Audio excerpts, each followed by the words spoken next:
തെരഞ്ഞെടുപ്പ് അടുത്തപ്പോ KSRTCയിലെ ഞരമ്പൻ എതുവരെ പൊങ്ങി കണ്ടില്ലേ? ആര്യ രാജേന്ദ്രന്റെ പടവും വെച്ച് ഇനിയിപ്പോ എവിടെയെങ്കിലും സ്ഥാനാർത്ഥിയാകുന്നുണ്ടെങ്കിൽ ജനങ്ങളെ ഓർമ്മിപ്പിക്കുക എന്ന സംഘപരിവാർ ചാനലായിട്ടുള്ള ഏഷ്യാനെറ്റിലെ ചില ശാഖ അടിമകളുണ്ടല്ലോ, ശാഖയിൽ ട്രെയിനിങ് കഴിഞ്ഞിറങ്ങിയിരിക്കുന്ന മാധ്യമപ്രവർത്തകർ എന്ന പേരിൽ അവർ നിയോഗിച്ചിരിക്കുന്ന സംഘി പ്രചാരകർ, അവർ ഉടനടി ഇപ്പോ ആര്യ രാജേന്ദ്രൻ സഞ്ചരിച്ച വാഹനത്തെ അപകടപ്പെടുത്താൻ ശ്രമിച്ച KSRTC ബസ്സിലെ ഡ്രൈവറാണ്. അയാളെ സിഗ്നലിന്റെ മുന്നിൽ വണ്ടി കൊണ്ട് നിർത്തി ഒന്ന് ചോദ്യം ചെയ്തു. ഈ ലോകത്തെ ഏറ്റവും വലിയ അപരാധം ആര്യ ചെയ്തു.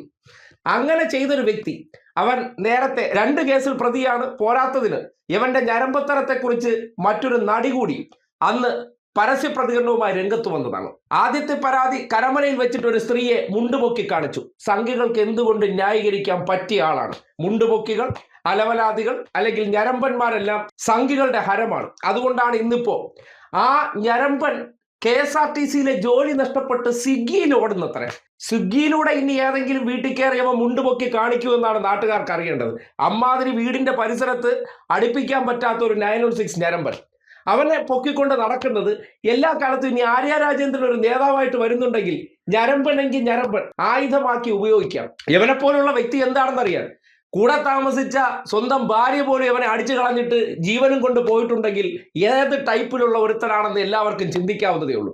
അവനെ കൂടെ കൊണ്ടുവന്ന് സെന്റിമെന്റ്സ് അടിച്ച്, അല്ലെങ്കിൽ കേരളത്തിലെ സംഘപരിവാറുകാരുടെ വെള്ളപൂശൽ വൈദഗ്ധ്യം കൊണ്ടുവന്നിട്ട് ഞരമ്പനെ പോലും ഏറ്റവും വലിയ മാന്യനായി അവതരിപ്പിച്ചുകൊണ്ട് ആര്യ രാജേന്ദ്രൻ എന്ന വ്യക്തിയോട് ഈ നാട്ടിലെ ജനങ്ങൾക്ക് കൂടുതൽ വികാരം സൃഷ്ടിക്കണം.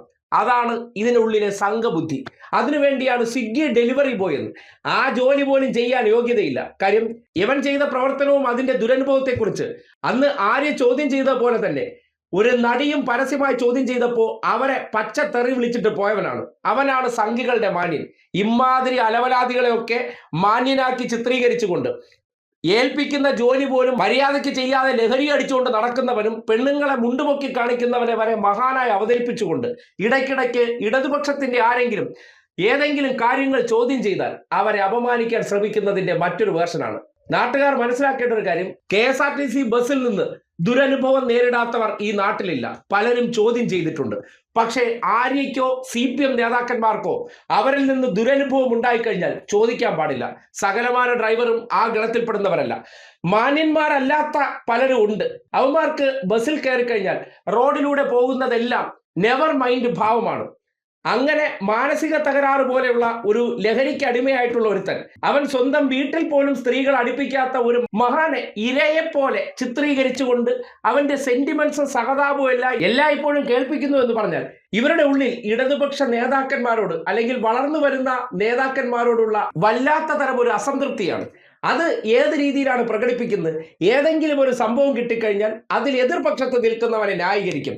ഈ ലോകത്ത് മറ്റാരെങ്കിലുമാണ് ഇതേപോലെ വാഹനം തടഞ്ഞെങ്കിൽ ആ തടഞ്ഞ സ്ത്രീയോടൊപ്പം നിൽക്കേണ്ട സമൂഹം ആര്യ ആയതുകൊണ്ട് ആ ഞരമ്പൻ മഹാനും ആര്യ കുറ്റക്കാരിയുമാക്കി മാറ്റി.